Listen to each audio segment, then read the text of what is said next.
Waheguru Ji Ka Khalsa, Waheguru Ji Ki Fateh. Welcome to this segment of Coach Gurbani's a-sabad-a-day.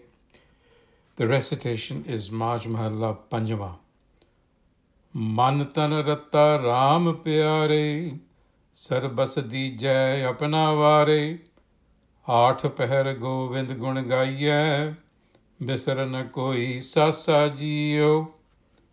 Soi sajan meet pyara, Ram naam sad sang vichara.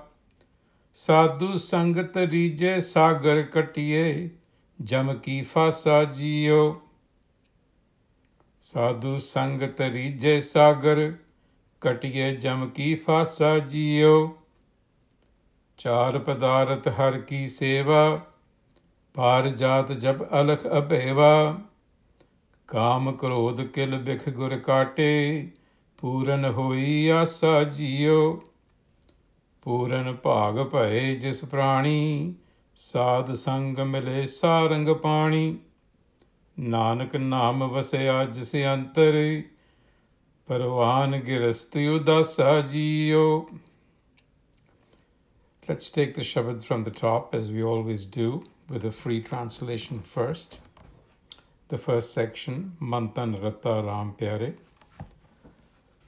The fifth Nanak, Guru Arjan, says that to be in the loving embrace of the Ram self, Mantan Rata Ram Pyare, don't miss a beat. So in other words, if you wish to be in the loving embrace of the Ram self, don't miss a beat. Bisar na koi sasa jiyo. Give yourself up completely. Sarbas dije apna vare. And how do you do that? By instilling the excellences of the self. Aath pahar Govind gun gaiye, being in constant awareness. In the presence of the sadhu, the Guru enlightener, sadhu sang, and with right association, sadh sang, reflect, cultivate, vichar, the knowledge of the self, Ram Naam. And in so doing, discover the loving companion and the dear friend, the self within. Soi sajan meet pyara. Become free from the trammels of time and free from the fear of death. Katiye jamki fasa jiyo. Cross over the ocean of existence, which is really another way of saying successfully overcome all hurdles in life. Gur wisdom fulfills our longing. Puran hoi asa jiyo. How does it do that? By first freeing us from lust, anger, and the afflictions that go with it. Kam, krodh, kilbek, gur kate. And then by following the guidance of the self, har ki seva.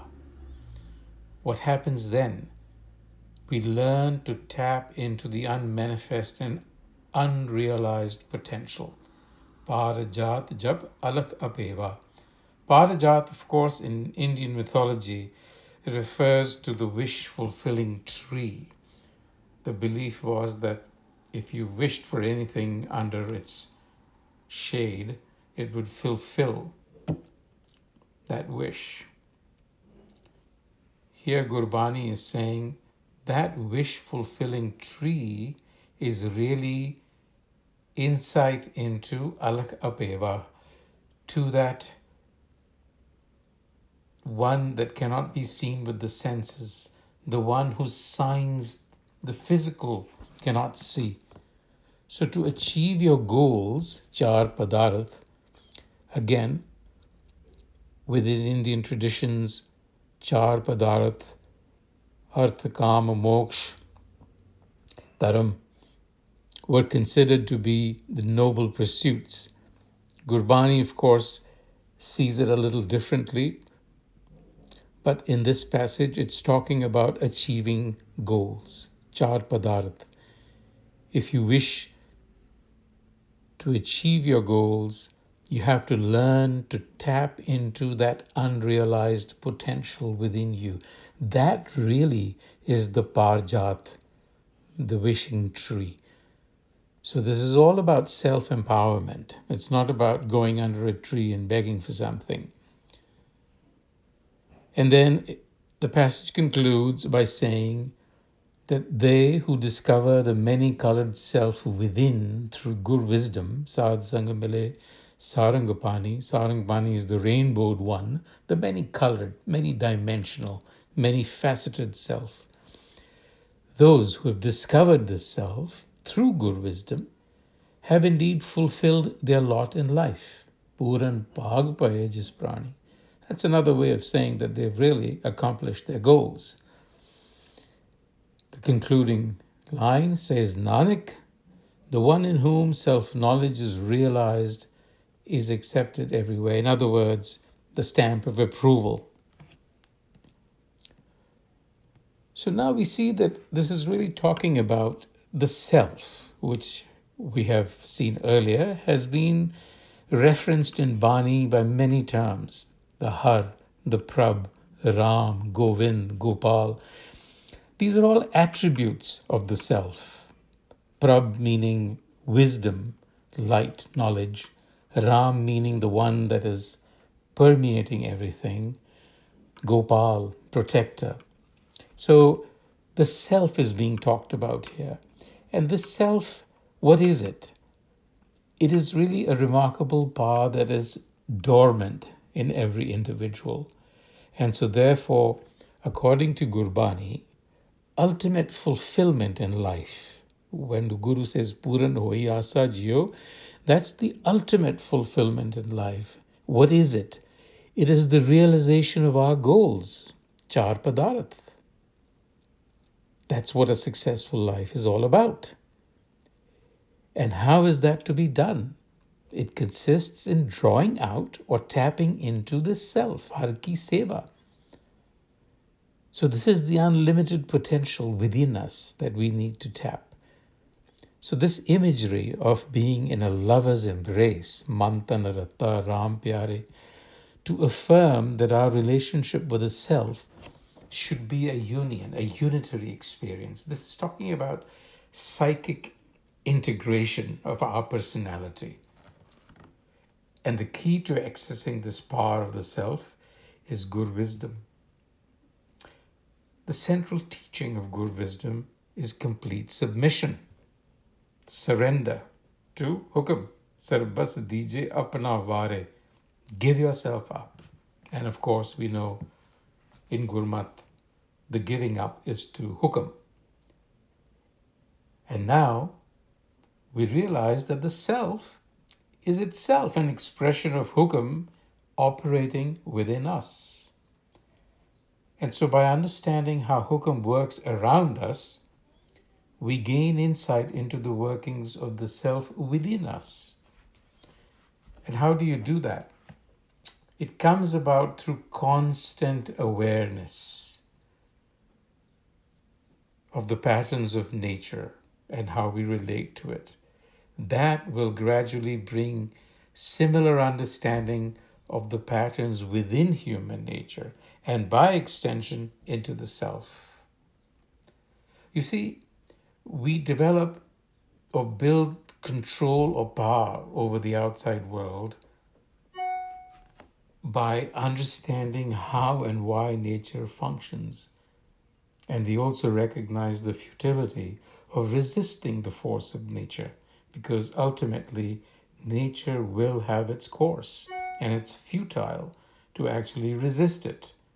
So what we do is we harness the forces of nature by working with them, by not standing in opposition to them. And by aligning ourselves, we actually become the force. The same process works with the self within. We empower ourselves by not resisting the self, because it is our true nature. And so the impediment, the obstruction to all of this is the fact that we are ordinarily conditioned and very self-limiting in our behavior. Not only that, but we exert a great deal of energy just trying to prop up and defend our beliefs and our perception. And when it is challenged or threatened, we become resentful and uncooperative. That is the problem. Good wisdom shows us the folly of that position or approach.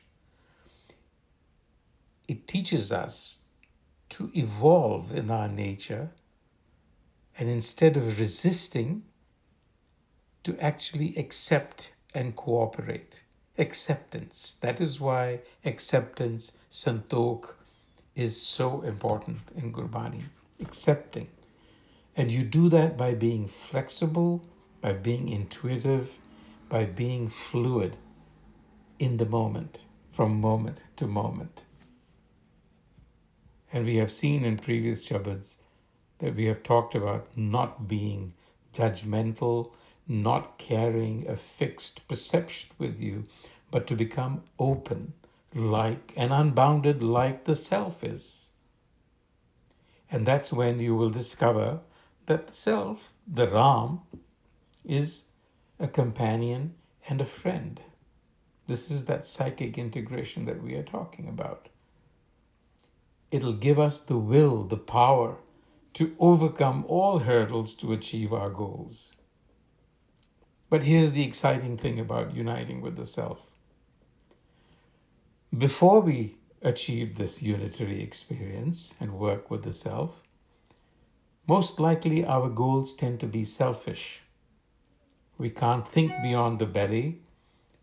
We are only moved by the compulsions of our self-restricting ego. But once you acquire this force and become empowered, you cease to think about yourself all the time. You don't act just for yourself. You're strong, but you won't make a show of your strength. You won't dominate others. You become compassionate and generous. You become attuned to the ebb and flow of creation, to hukam. And you intuitively feel it in your gut on how to deal with a particular situation. On that note, until the next time, Vaheguru Ji Ka Khalsa, Vaheguru Ji Ki Fateh.